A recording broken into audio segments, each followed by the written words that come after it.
I want to start off the show today. I don't want to mess around. All right, this is a trade target show. So we'll be giving you our dynasty trade targets. Your rookie drafts are probably wrapping up, maybe. Maybe they're still going on. Maybe they haven't started yet. I don't know, but go back and see our recommend our we have a strategy video. We have the stashes video that is absolutely blowing up on YouTube. So thank you if you've watched that, downloaded the podcast. Thank you, thank you, thank you. Subscribe, click the like button if you haven't. But Matt Babich, I want to ask you a serious question. Have you ever been constipated before? I actually have. I'm glad you asked. I have to actually take things so I'm not constipated all the time. Really? Okay. Yeah, this is probiotics. Never. Okay, that's Yeah. a good tip. They did wonders for me, actually.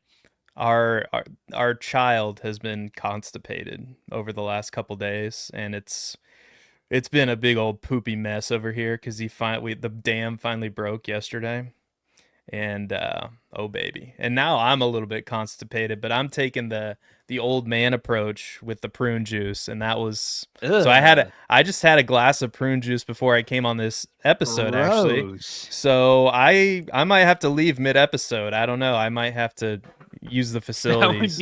That would be hilarious. All right, we're pre-recording this. Seth, I need you to give the people their word that if that does happen, you are not gonna pause.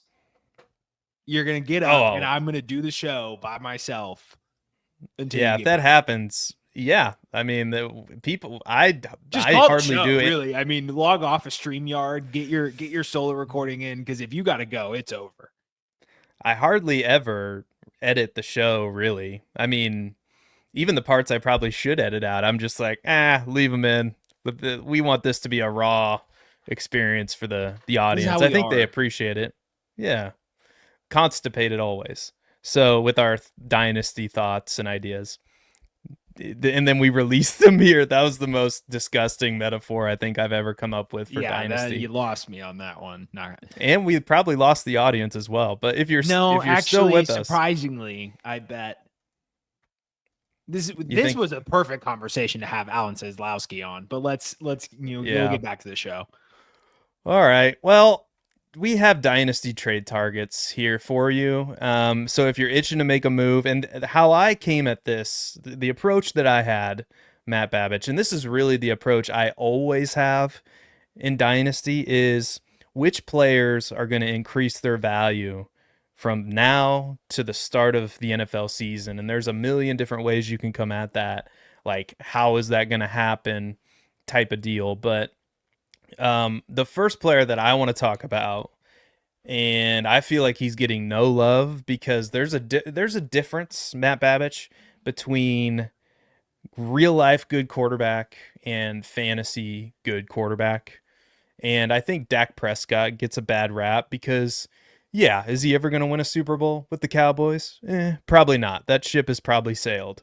But we just look at his past and just look all the way back. I know it's been a long time, but all the way back to 2023. All right. And these are real stats via Player Profiler. So if you're mad and don't like these stats, go take it up with them. In 2023, his last full season, because he was hurt last year, number 4 in pass attempts, number 3 in passing yards, number 1 in passing touchdowns, number 1 in money throws, number 2 in true passer rating, number 2 in QBR. And oh, yes, he wasn't a 0 in the rushing game either. Number 11 in rush attempts as well. And now the Cowboys have drafted an offensive guard in Tyler Booker. And we might be talking about this guy a little bit later in the show, George Pickens. George Pickens they traded for, so now CeeDee Lamb has a legitimate number 2 wide receiver on the other side. And the running game, they haven't done much to really fill the running back need. We thought Dallas might be one of these teams that takes a running back early in the NFL draft. They said, nope, we're going to be no fun aside from maybe trading for George Pickens.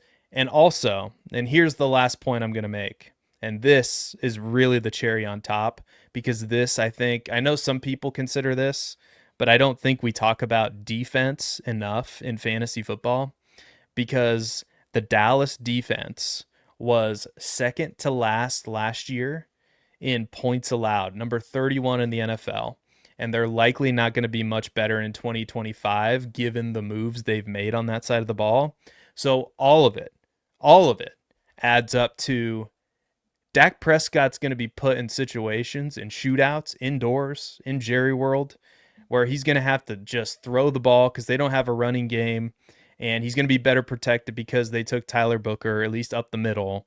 So I think Dak Prescott, when I checked, and I'm going to look this up right now just to confirm, yes, quarterback 22, according to Keep Trade Cut.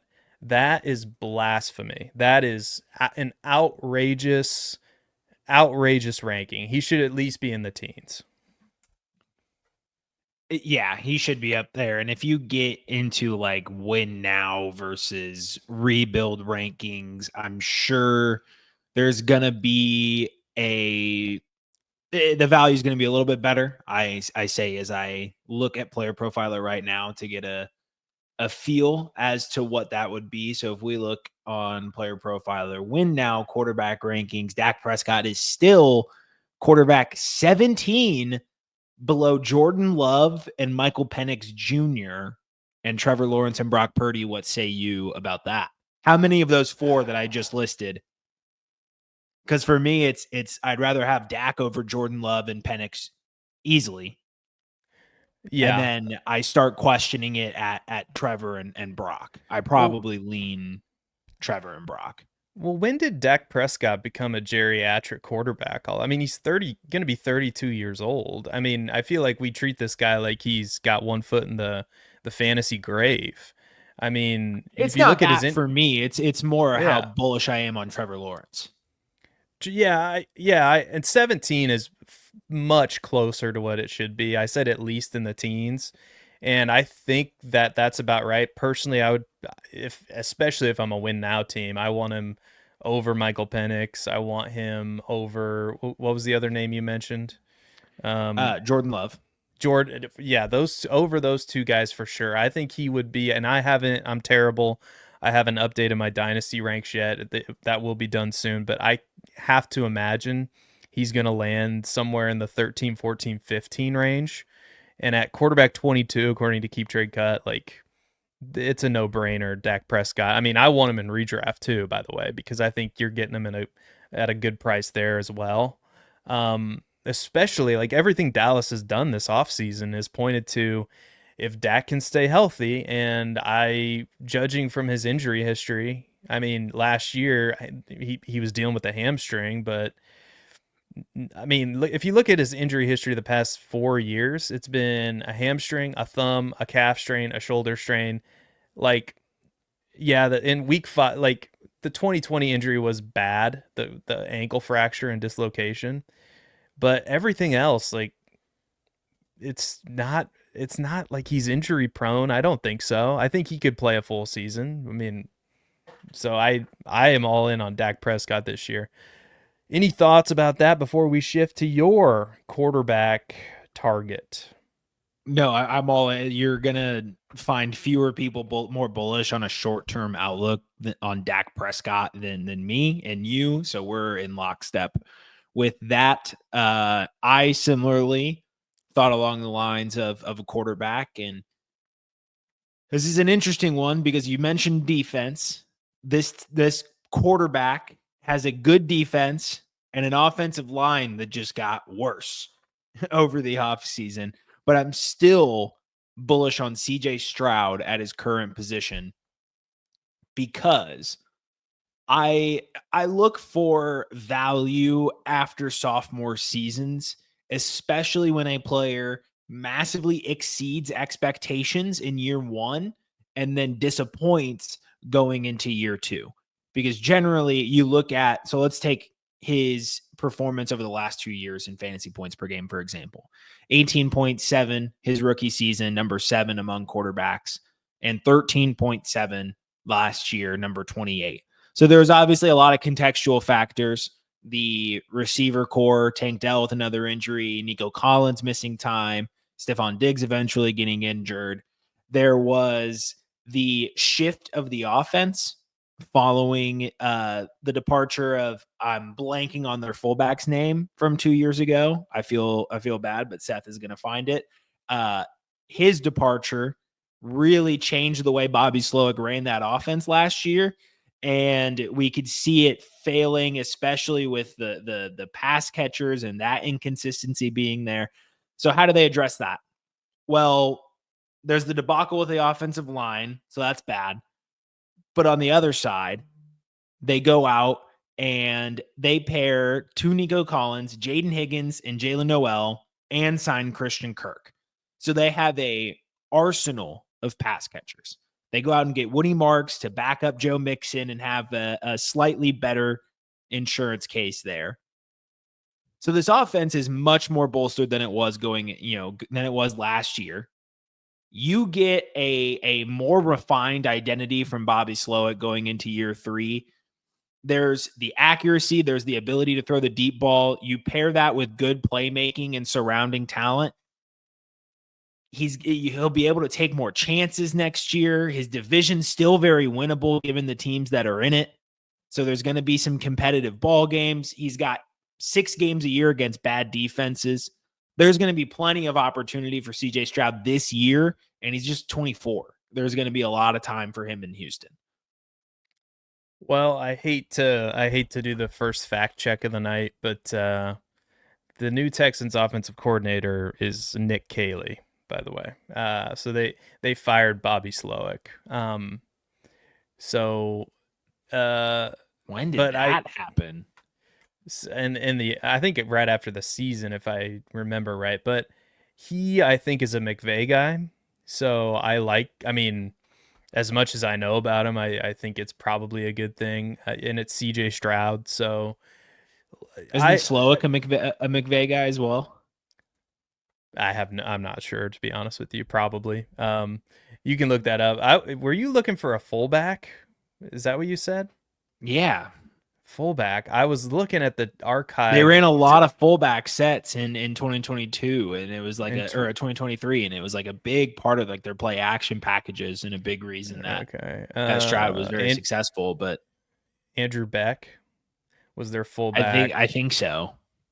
Okay, that is the most righteous poll. I don't like the fullback. Go look up who the fullback was for the Texans. But I will say that this pocket of quarterbacks, because CJ Stroud right now is slotted at 19. This is so interesting. Patrick Mahomes is at 17, Drake May at 18, CJ Stroud at 19, and Caleb Williams is at 20. And in the second round of a Superflex startup, I have not been, the biggest proponent of CJ Stroud in the past because of the lack of rushing upside.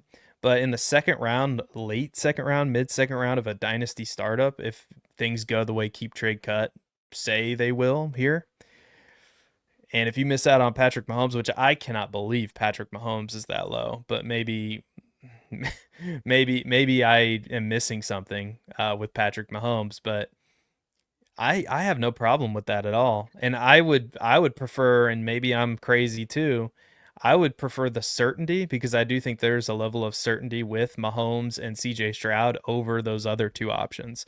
As much as I love Caleb and I'm pulling for him, I mean, there's no way that he should be as close to CJ Stroud as that. I mean, given what we know right now. So I don't know. Like, what do you? So I'm on your side, is what I'm saying. I have no problem buying CJ Stroud right now. I had a 50-50 shot. I got it wrong. He was Shanahan. Oh, see, potato, right? I mean, McVay is from Shanahan, really. So it's all apple. The apples don't fall. McVay and Shanahan are both from Shanahan, so it's really just the Shanahan coaching tree at this point. All right, I'm gonna throw out a running back, and we're gonna keep you on your toes because Matt's gonna go wide receiver. He really, his dynasty trade targets are like a 0 RB build. I love the receiver targets right now. I love which is good. Yeah. We have a good running back draft class. Trade for receivers, draft the running backs. And draft the receivers, though. I mean, but I do think that for some reason Chase Brown is not being properly evaluated, and trust me, I have been the biggest starch anti Chase Brown guy. I say Chase Brown stinks at the end of every episode, but I have to admit that this is tough for me. But Chase Brown being ranked behind running backs, some of these rookie running backs, like ranked behind Josh Jacobs, behind James Cook, but like way significantly down the list behind some of these guys. I mean, he's going to be playing in an up-tempo, potent offense. He ranked number 6 last year amongst running backs in targets.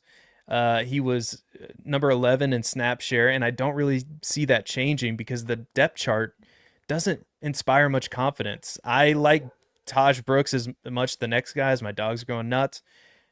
But they have Zach Moss, Samaje Perine, and Taj Brooks. That's it. And Chase Brown is by far the most dynamic running back out of all those options. And that's also telling me, A, maybe the Bengals didn't have that much capital to play with, and they didn't. But also maybe they're telling us, maybe Chase Brown is more secure than we think. And the draft and their free agent moves to this point would suggest that. And getting back to the defense thing, this is going to be a theme of mine all offseason. The Bengals defense was bad last year.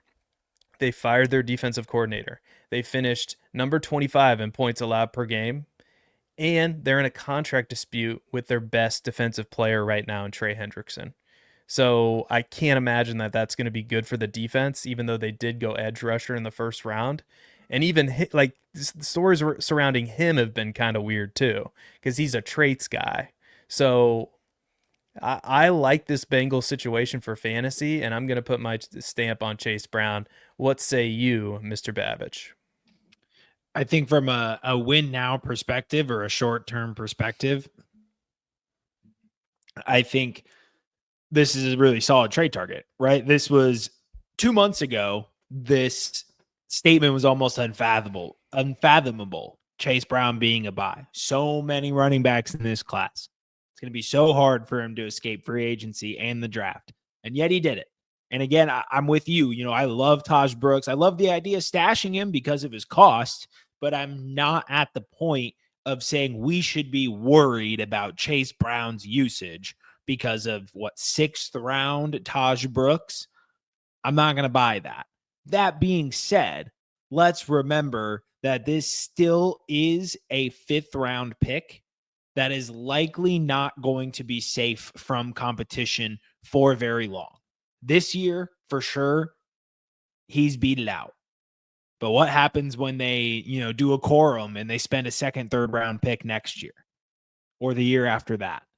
So, and there's not necessarily anything wrong with a rebuilding team trying to trade for a Chase Brown and let his value accrue, even higher and trying to flip him. You just need to understand the risk that you're taking because it does have a good short-term outlook. So you're going to be winning games. And if you're a rebuilding team truly like where you're 2-3 years away, it makes a lot less sense to trade for a Chase Brown, but that's, the decisions the manager has to make. So I agree with you with Chase. That's a long way to say I agree with you. And I agree it's more of a win now move. But Matt, why don't you tell us about a guy that, I don't think there could be bigger fans of this player than us, to be honest with you. Yeah, I almost didn't do it because every single episode, but you know what? We're climbing a little bit in our subscriber count. Shout out to the both of us for 600. Shout out to all the work you do to get us there, first of all, with everything you do with organizing the content schedule and doing the SEO and producing and all that stuff. But means I gotta stay consistent with this take so everyone can know you have to buy Rashee Rice. You got to do it. I've been preaching it from the mountaintops since November. Always been one of my top buys. And it looks more and more likely every day that he's going to be ready week 1. Nothing in his case yet. No suspension even on the horizon for Rashee Rice. And we know what happens. If that case doesn't start before the NFL season, it's probably going to get pushed back. And the NFL is probably going to wait until next season to do something about it, even if it does, go on during the NFL season. You know who is probably more likely to go to trial, sooner than Rashee Rice is Jordan Addison. And no one wants to talk about that. But anyway, with Rashee Rice, there's not necessarily any threat of a looming suspension nearby. It grows more and more likely every day that gets pushed to next year. He's looking more and more likely every day he's going to start week 1. And just to go and give you a comparison of Rice versus Worthy, and Jacob Sanderson put this on Twitter, at Jacob Sanderson. This pretty much echoes my exact sentiments on Rice versus Worthy. Rice year 1, 2.21 yards per route run, 24% targets per route run, 105 to 1,200, 105 receptions and 1,200 receiving yards across 20 total games, including playoffs. Worthy in year 1, 1.5 yards per route run, 18.6% targets per route run, 78 receptions and 925 receiving yards across 20 total games. Rice in year 2, in 3.5 games, 32% targets per route run, 3.2 yards per route run, pacing for a top 5 wide receiver season. It's just these two are, as Jacob put it, night and day. And I love that he just continues to even fall. We're getting better news about his injuries. We're not hearing anything about a suspension. And Worthy didn't even have a very good year 1. And yet he continues to drop in value. Wide receiver 18, I just don't get it. And by the way, I appreciate you popping that up, because Drew Davenport is a incredible follow. When I talk about like the Addison, the Rice stuff, it is because I follow him. Nobody in the fantasy space does that stuff better. So shout out to him. Apologies on the YouTube side for the clunky transition here, but I knew I saw something that supported what you were saying, so I wanted to bring it up on the screen. And Drew Davenport is kind of a criminal fantasy guy, so a great follow, as Matt mentioned. For the podcast audience, the tweet from Drew Davenport on May 6th, 1 week ago as we were recording this, says, "The myth persists. Rashee Rice does not have a criminal trial in June. That's the civil case. It's still a huge edge to know what's going on with Rice. Let your league make the mistake of thinking he's about to be suspended. P.S. There's a decent chance that civil date gets moved." So the civil case, if I'm understanding this correctly, and that's a big if, has nothing to do with the criminal case. So his criminal case is still far off in the distance. And I'm just like looking at videos of Rice's progression. I was like, because you had to scroll a little bit to get to this one, and the workouts. And I know maybe I'm falling for this already, but the workouts look pretty good. They do. So for Rashee Rice, so I'll just say that. Great call there. And like I said, we are as big of Rashee Rice fans as it gets. And I'm going to throw out another Chief here. By the way, total agreement, if you couldn't tell. Yeah. Isiah Pacheco. And again, I'm trying to uncover some real value here with Isiah Pacheco, because I could have sworn, based on Pacheco's ranking and keep trade cut, you would have thought that the Chiefs drafted a running back in round 3. But as far as I know, they didn't draft one until round 7. And the running back room for the Kansas City Chiefs is actually still, I think, and maybe I'm wrong, maybe I'm just an idiot, still I think Isiah Pacheco's at the top of that depth chart, right? And he's coming off of an injury. So this tells me that the Chiefs are fine with the tandem of Isiah Pacheco and Kareem Hunt. And Kareem Hunt is, 35 years old at this point? I mean, really? Are the Chiefs really going to head into 2025 with depending on Kareem Hunt to be their lead running back? I don't think so. I think that them not making a move at running back tells us that Isiah Pacheco is going to be the guy. At least that's what I think he's going to have every opportunity to be the guy. And let's not forget the 2023 season where he finishes the RB14 in fantasy points per game. Number 13 in snap share that season, number 8 in opportunity share. I've mentioned the depth chart. He was also number 10 amongst running backs with at least 100 snaps and PFF's rushing grade during the 2023 season, and he was pretty much a consensus second round, third round redraft pick. And now, because he was injured and tried to come back too soon, he's now the RB29 outside of the top 100 according to Keep Trade Cut, 131. I'm not nuts about the player Isiah Pacheco. I think he's good. I've always thought, yeah, he's a pretty good player, solid 7th round pick for sure. But that, like, being ranked way down there like that, just next to like a David Njoku, he's ranked right next to DeAndre Swift. I mean, what are we doing? Yeah, I'm in complete agreement. He was on pace for a pretty damn good season before that injury. And the performance afterwards, it's the same thing with Tony Pollard.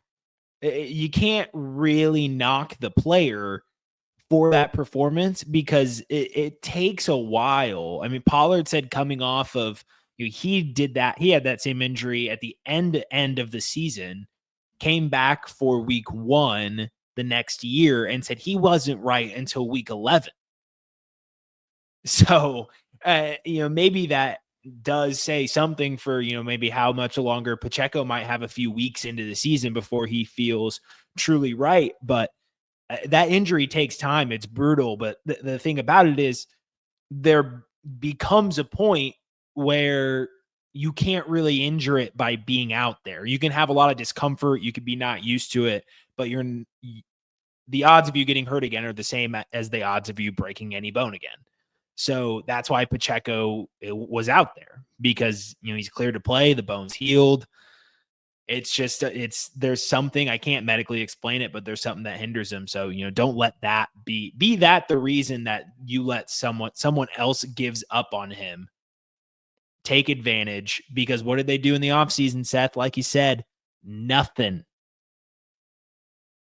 Yeah. And his first 2 games last year, he was doing exactly what he had done the previous season.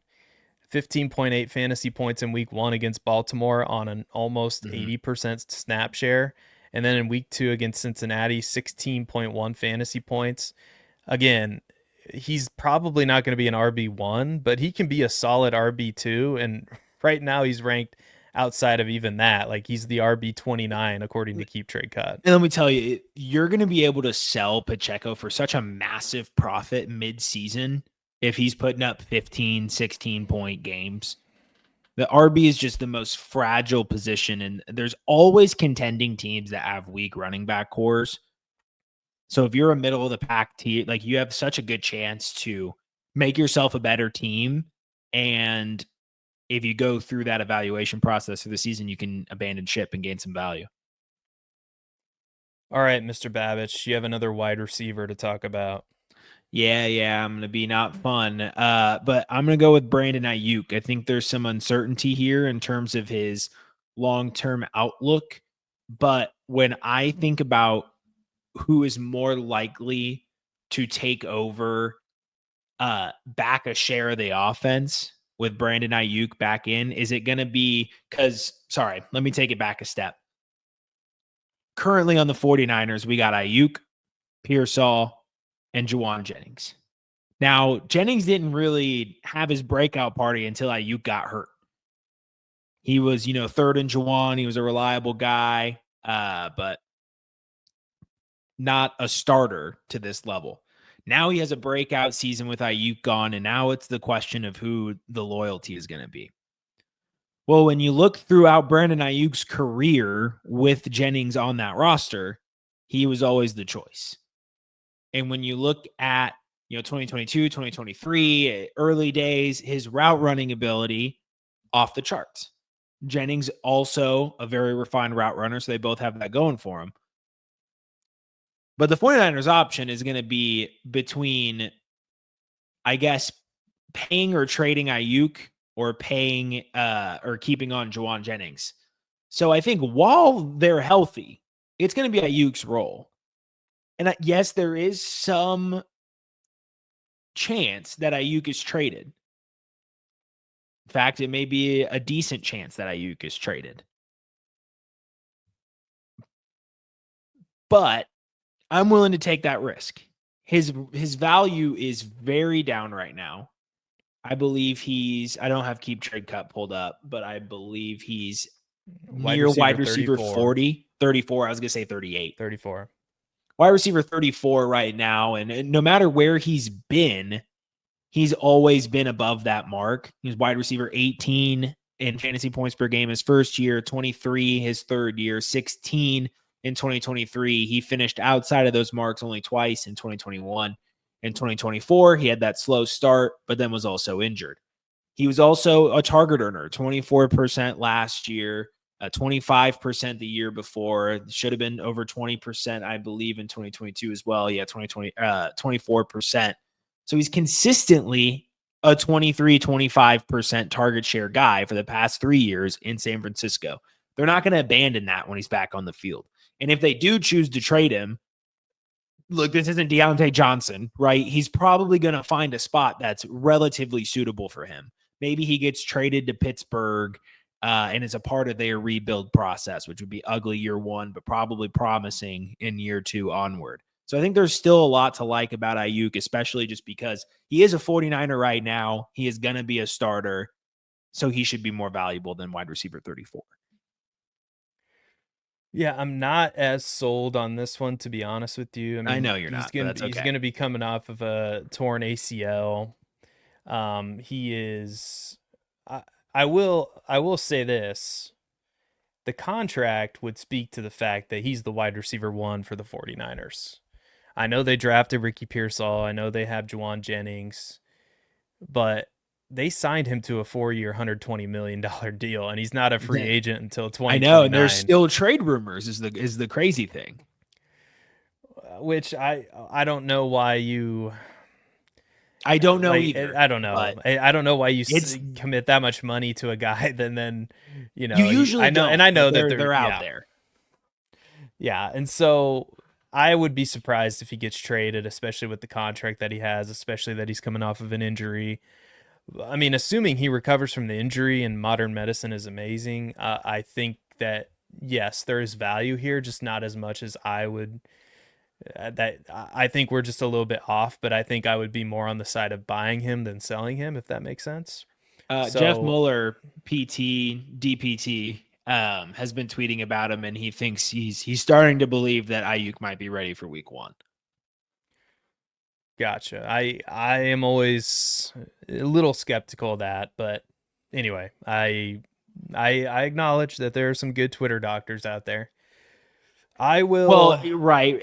Yeah, it is just from what he can tell, but at the same time, we've seen almost every major NFL athlete who's gotten this ACL reconstruction surgery come back in about 10 months, with the exception of Jonathan Brooks. Yeah, and then he retore it, or did he re-tear the same one or a different same one? I don't know. Yeah, he retore. Okay, Jesus. Yeah, that's not great. But yeah, Brandon Aiyuk, I think how I would summarize this is this. The contract says he's the wide receiver 1. I don't know about these trade rumors, but they're going to have a hell of a time getting out of this contract the way I'm looking at it as of right now. I don't know. I guess they could potentially restructure it, but he's got some void years on the end, and the cap hit and the dead cap hit is massive. 21 million after 2027 might be the soonest. Yeah, I should have been a little bit out more. Of it. I went into it like kind of ad-libbing like devil's advocate, but I really should have been like, if you hear any trade nonsense, like Aiyuk is a 49er, Jennings might be traded, or he might go back to his, standard kind of backup flanker role. Yeah, I don't think I'm just saying this right now. I don't think any team's going to take on that contract with that money, but I don't know. I could be wrong. I'll throw out another wide receiver. I'll switch to wide receiver. Jaylen Waddle, and I went back and forth on this, but it's simple, Matt. I don't even need to throw any statistics at you, even though I will. Is Tyreek Hill going to be this team's wide receiver one? Because 2024 was not great for him. He ranked number 29 in fantasy points per game amongst wide receiver. He's 31 years old. There's a bunch of weirdness surrounding him. Now I understand he's a talented player and he could absolutely prove me wrong. I'm willing to admit that. But this is purely a bet on Tyreek Hill. Like if it's not this year, the end of his days are coming. I mean, Father Time is going to catch up with him eventually, as he does everybody. And as of right now, the Miami Dolphins depth chart, and this is not a joke. Malik Washington, we like Malik Washington. Mr. Touchdown, Nick Westbrook-Ikhine, Eric Ezukanma.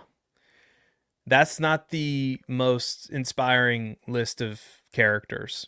And if Tyreek Hill gets injured, goes down, or is just not as good as he has been in the past, there's only one man for the job to be the number one target for Tua, who is not a mobile quarterback in a Mike McDaniel offense, and that would be Jaylen Waddle. And currently, Jaylen Waddle is the wide receiver 28, according to Keep Trade Cut. So he's outside of the top 24 wide receivers.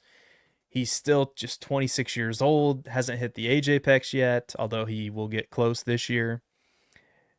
What say you? What do you think about Jaylen Waddle? Because I know it's a complicated topic. Jaylen Waddle is a complicated topic. My handicap is basically, what else does Miami have if Tyreek Hill isn't as good as he has been in the past this year, which he's showing signs, I think, of slowing down this past season. Yeah, it's difficult because if Hill's slowing down, why isn't Waddle making up for that? And why isn't his own performance looking like, oh, this is somebody who needs to get more touches? Because just the past two seasons, he was 60th in yards per route run. He was 8th in 2023. So it was really just this last season.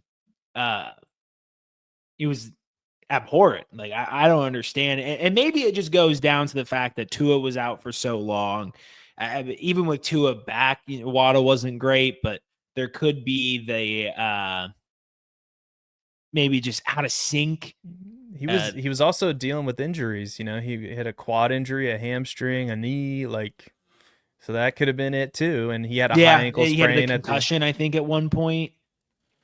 Yeah, he had a high ankle sprain at the end of 2023. That shouldn't have lingered into 2024. But, if you get banged up in camp and you never know. And I'm just looking at the injury report right now on Player Profiler. So, it's tough. You never know why these things happen. You're out, Tua's out, Tua's in, you're out, Tua's out.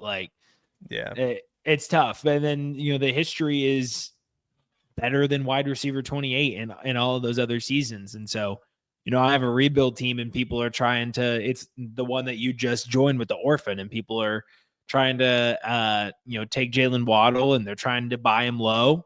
And, I'm not willing to sell at this, wide receiver. He's going for, a league mate of mine told me it was ridiculous that he's still going for a late first. And I was like, why? Like, that is the market price for somebody who is a mid-tier wide receiver 2 or better. And just because Waddle had one bad season does not mean that is, cemented. Yeah, and tell us what you think of this trade in the comments. And if you've gotten this far in the episode, thank you. Don't forget to click like, subscribe to the channel. You tell me what you think of this trade. This was a trade I made before the rookie draft kicked off. I had the 101. I'm a rebuilding team. I want more assets. I traded the 101 for Jaylen Waddle and the 105. And I think I might have got Travis Hunter with the 105. I could be wrong. Oh, well, then I definitely like that more. So, anyway, let us know what you think of that in the comments. Matt Babich, I will throw it to you. You have nominated a running back here. I've finally nominated a running back. I'll go a little quicker here, so I'll spend less time on the running back. But Trey Benson listed as RB 32 here on Keep Trade Cut.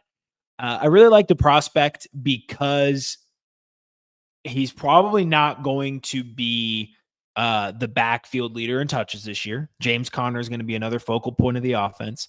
I do think Benson gets a little bit more involved because of how good he was last year with his touches, though. So in terms of efficiency on the ground, he was 15th among qualifying running backs in true yards per carry with 4.5. He had over 5 yards per touch. He had nearly 10 yards per reception, over 2 yards per route run. And on less than 30% of the snaps, he finished as a top 24 RB twice in weeks 9 and 10. Neither week had 30% of the snaps. He had 8 carries, 1 target for 55 yards and a touchdown against Chicago, 10 carries, 2 targets for 87 yards against the Jets. So there was some pop there on limited snaps.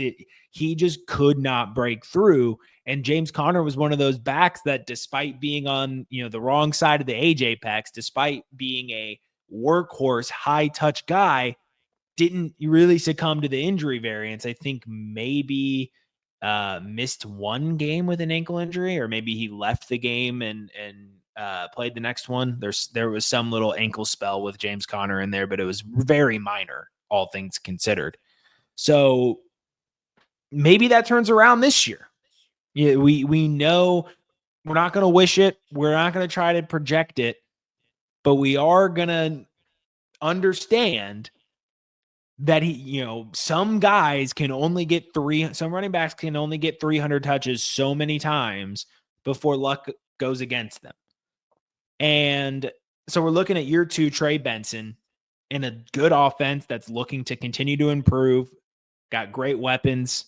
They're getting a defense that's, average, not great. He's going to get a lot of touches in year 3 and 4. And he may have a good year 2 outlook too. So this is definitely a rebuild kind of move here. But I think Trey Benson he was just such a quiet name. Jonathan Brooks, I felt like, was kind of more of the bigger name during the rookie season in terms of hype. And then Benson didn't get a lot of opportunities, and just, you never heard his name again. There just wasn't really a lot of times when people were talking about Trey Benson over the last year. And you get to take advantage of that now. I might be screwing up this term, but is this a classic example of a post-hype sleeper? Am I saying kinda that right? I think there wasn't a ton of hype on Benson, though, I feel like, because he landed behind Conner. I really liked him. He was definitely my top 5 rookie running backs that year. Oh yeah, right. I mean, they were basically RB1 and RB2 of their class, and I think there were hype, but I don't think for either of them really there was a lot of short-term expectations, but the short-term expectations were much higher on Brooks, even with the injury. Yeah. Than they were on Benson. So no one really expected it, and then he did so little so I think you're right. Like, a post-hype sleeper is the term. But even then, I don't think he was even getting hyped up that much before this season. Yeah, it's one of those situations. It's kind of like my Jaylen Waddle example. If anything happens to James Conner, Trey Benson's the guy, and there's not much behind him. I get it. Amari DeMercado saw some snaps last year, but it's like DJ Dallas, Michael Carter, and Bam Knight. This is what I'm looking at here on. And was it them that got that guy from Arizona, Jaquaski Merritt or something? Yeah. That was Washington. That was Washington. Okay.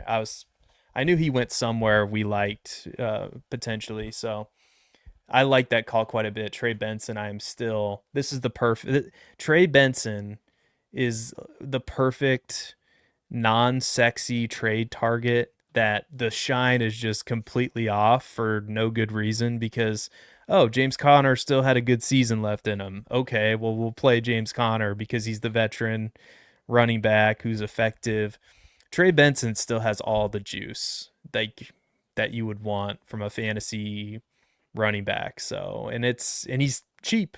So I love that call. Now we're gonna shift. This is the tight end portion of the show. So if you need a tight end, listen up. You tell me, Matt, and we've been on this for a while. I think you were one of the biggest TJ Hockenson supporters even last year. So I know you are probably in favor of TJ Hockenson being a dynasty buy because all of last year he was battling the torn ACL, recovering from the torn Mm-hmm. ACL. Now he's completely recovered. Should be healthy by all accounts. He's healthy entering this year. And we love Kevin O'Connell because Kevin O'Connell runs a high paced offense. He can make chicken salad out of you know what. And this is a bet that Kevin O'Connell is going to make JJ McCarthy good and make JJ McCarthy into a better version of what Sam Darnold was last year. Because I think it's possible. I think JJ McCarthy has more talent than Sam Darnold does at this stage in the game. And now he's had a whole year to learn and now a whole off season to improve. And I get it. The target competition is crowded with Justin Jefferson and Jordan Addison, and now throw in Ty Felton. But Hockenson 2 years ago, and it's funny how we forget these things, was a bona fide set it and forget it top 5 option at the position. And now he's the tight end 7 according to Keep Trade Cut. I believe he's player 93 overall, according to them, 92 overall, excuse me. But tight end 7, that seems really, really cheap on an offense that I think is going to be good again in 2025, playing in a dome for half their games, so we don't have to worry about the weather. TJ Hockenson, man. Yeah, I think Hawkinson's going to fit really well with McCarthy too, with just the way he was used to playing that style in Michigan. Like there was a lot of short area passes, and he's going to be that safety valve for him early on where I don't think it's going to be like funneling checkdowns through Aaron Jones. That's going to be the safety net. And you saw like from last year, a lot of the Vikings games, Darnold didn't do it a lot. And I think that's just kind of how Darnold plays. But there's all of these flat, curls, hooks, all of these short area, like zone read, safety net routes that TJ Hockenson runs that are going to be there.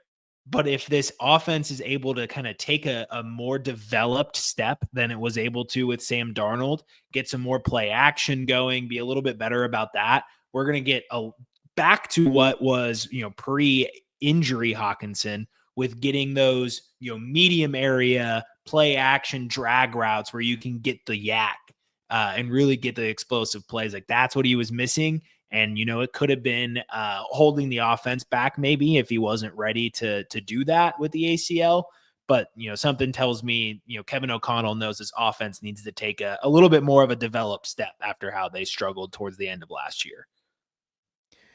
Yeah.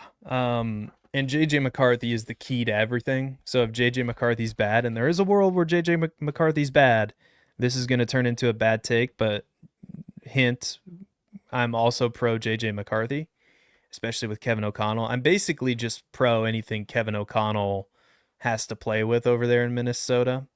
Matt, tell us about your tight end.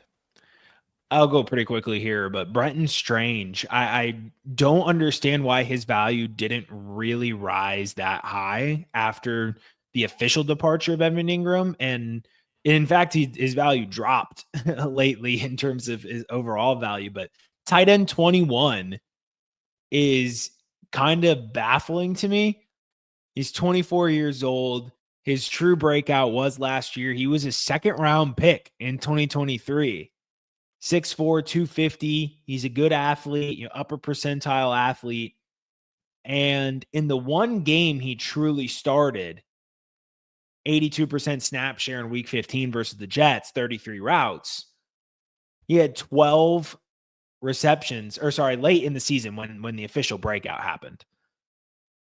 12 targets, 11 receptions, 73 receiving yards, tight end 2 on an 18 fantasy point game. And then that same week hurts his shoulder. So basically non-existent. The next week against Las Vegas, he was iffy to play. And then Tennessee and Indianapolis isn't able to perform. Now he gets Trevor Lawrence back, and he gets Travis Hunter in the offense. I believe these things are good for certain tight ends.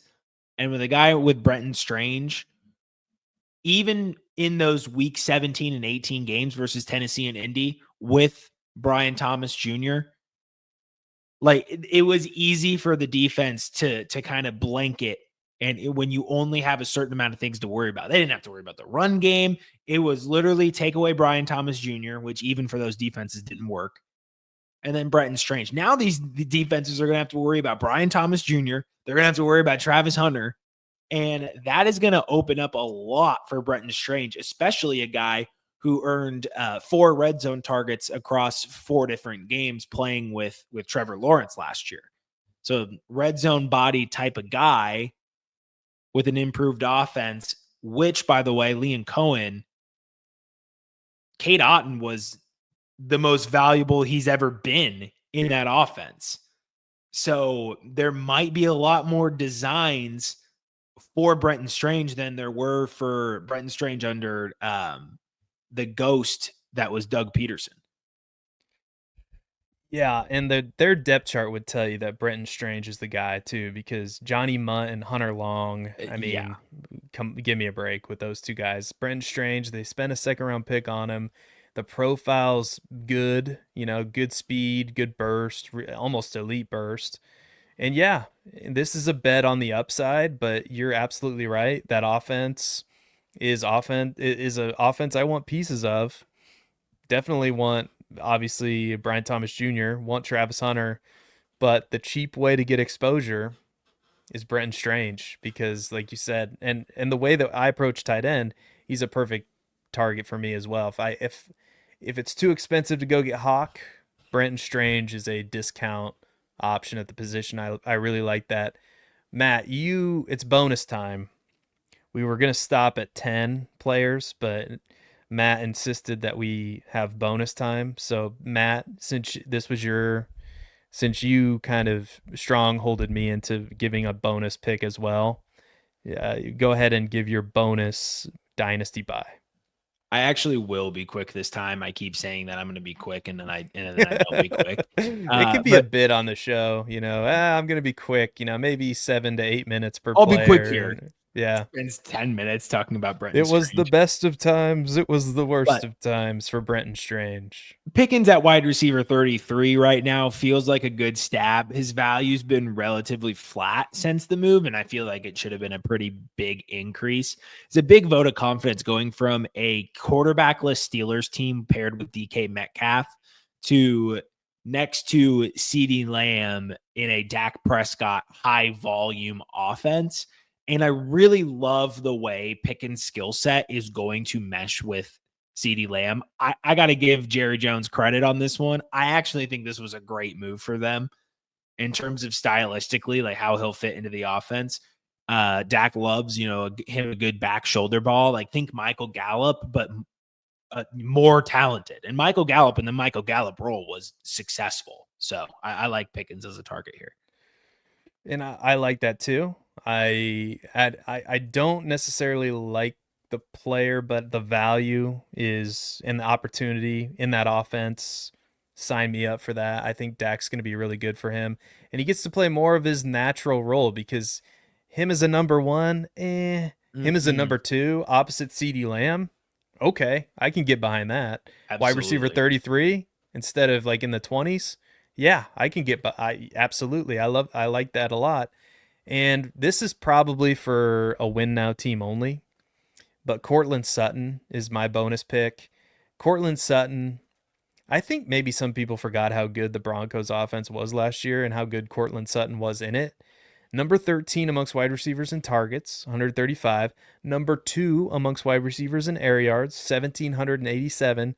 Number 9 amongst wide receivers in expected fantasy points as a result.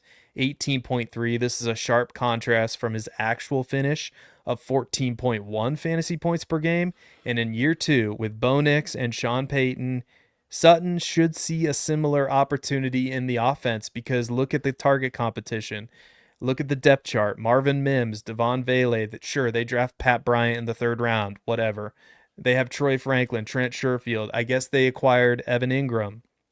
But we should still see him be the legitimate number 1 target. You know, the Michael Thomas role should be Courtland Sutton's. I don't know if he's going to be as productive as that. But we should see at least a 25% target share, which is what we saw last year. And right now, he's the wide receiver 46, according to Keep Trade Cut. At that price, on a win-now team, I'm in on Courtland Sutton. Mr. Babbage, any retort, any thoughts, any final words of wisdom? Agree. He agrees. Any words of wisdom for the people? We started with constipation. I don't think I had any wisdom. I feel like I missed a lot of facts today. You missed one. I think you just missed one fact, I think. I forgot about the Aiyuk injury. Oh, okay. Well, you didn't need to say that. You could have just... I'm an honest man. Good for you. In my gut, I went with my gut. And I was like, Brandon Aiyuk. I still believe it. Don't get me wrong. Yeah. All right, that is Matt Babbage. You can find him on Twitter at Babbage_Matt10 for all the talky takes you can handle. At Seth Dewald, at Seth_DIEWOLD is where you can find me. And you can find the show on Twitter at FF Dynasty Table. And really, that's the handle for everything on social media, pretty much. So go follow us everywhere we go. And until next time, nobody cares about Aaron Rodgers, and we will see you later. Bye-bye, everybody.